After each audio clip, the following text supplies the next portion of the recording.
if you're a coffee snob and you require a little bit of milk in your coffee or coffee, um, whether it's a latte, cappuccino, frappuccino, anything else you want to do along those lines, you might want to consider getting a milk frother. So this one comes to us from Keurig, so the K-Cup people.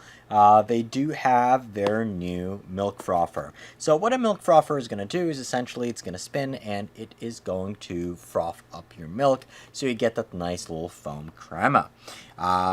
Now, what's unique about this one is that it is going to be both capable of just frothing up your milk by having it cool, or you can press the button and it is also going to heat up your milk as well, depending on the type of beverage that you're trying to do.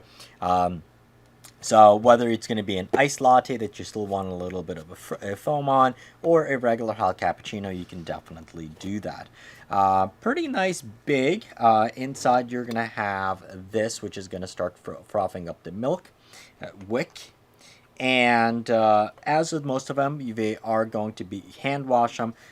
You do want to make sure you take care of the coating. Now, it does say that it is going to be a little bit easier to clean. I'm not exactly sure how accurate that is going to be. One of the biggest issues with it is actually if you're using milk, there are proteins in milk that they're going to stick to a lot of these machines that over time they're not going to be able to, it blocks it, and we're not going to be able to detect, the machine's not going to be able to detect whether the milk is heated up or not, so it's not going to work that way. But it does come to us from Keurig. You have a nice attractive base, which is quite a bit smaller than a lot of the other bases out there. And I know my wife screams at me for taking up too much kitchen space between the milk frother, the Nespresso machine, plus the coffee grinder. Takes up a little bit of space. So the fact that this takes up a little bit less space definitely is going to work well. So it does come to us from Keurig. It does work pretty well, and I have no issues with it whatsoever.